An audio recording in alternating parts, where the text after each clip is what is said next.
up, guys? Come here, Mikey. Come say hi. Come say hi. Come say hi. Come here. Come say hi. Alright, guys.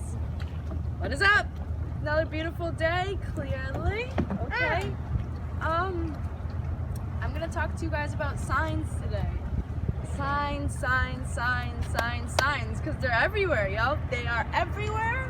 They're here, they're there, they're where you are, you know, they're just all around you. And if you really look for them, you'll see that they come about more frequent than not. I'm sorry, Mikey is just freaking me out right now. Mikey's, no.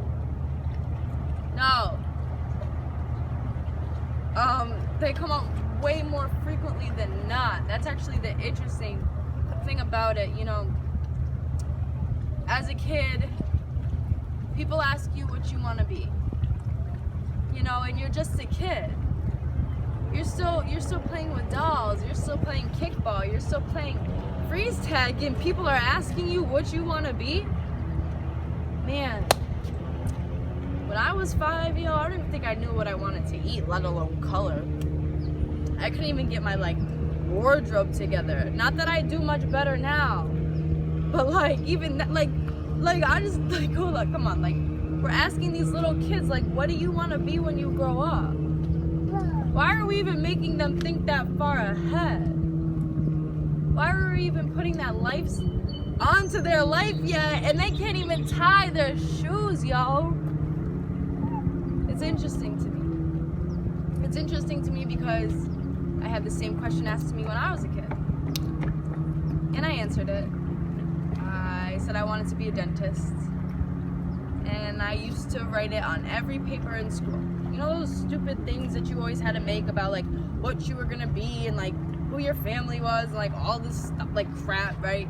And I would always write a dentist, right? And then I get to high school and I'm like, oh yeah, I'm gonna still be a dentist. Mind you, my heart and my passion and my desire even at that point was already helping people. I used to say it all the time. I think I'm in the wrong profession. I'm in the wrong major. Maybe I should be a counselor, a therapist. I used to say it all the time. But I stopped going, but I kept going with the dentist thing, you know. I did my freshman year and I took a medical leave my second semester of my freshman year because I tore my ACL and I had surgery.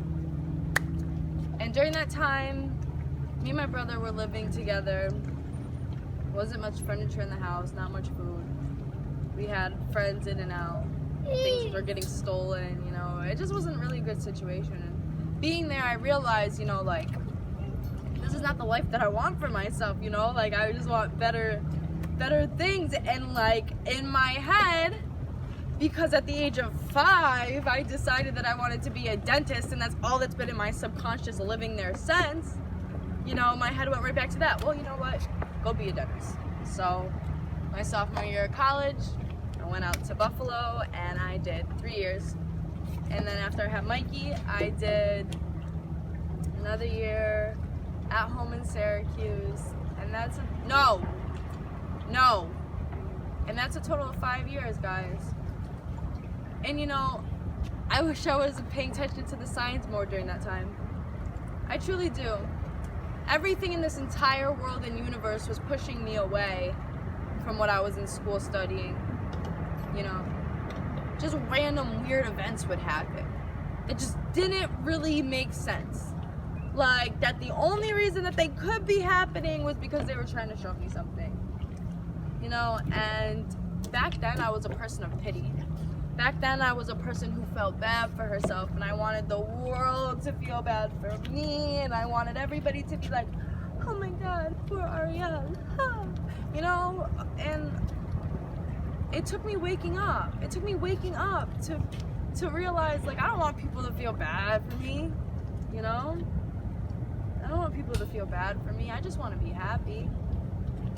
And I realized that the biggest thing making me unhappy was me focusing on the fact that I was unhappy, not even realizing that I could have been happy, but I was so busy telling myself that I was unhappy, that I was convinced that I was unhappy, and even if happiness came, it wouldn't even matter. It wouldn't matter what form it came in, because already in my head, in my subconscious, I had been telling myself for so long, Mikey, that I am unhappy, that I couldn't even see the signs for happiness. You know, like the universe was like, yo, like you feel like you're so unhappy, look over here, like we have everything you're asking for over here. And it was just so sad because I'm standing over here like, damn, like I don't have anything, like I'm unhappy, and life is over here like, yo, it's right here, but I'm so busy standing over here that I can't get what's over there, but it's right there for me, you know.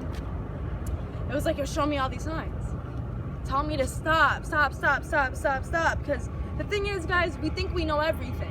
We think we know everything because our subconscious mind thinks it knows everything because it knows everything that it knows.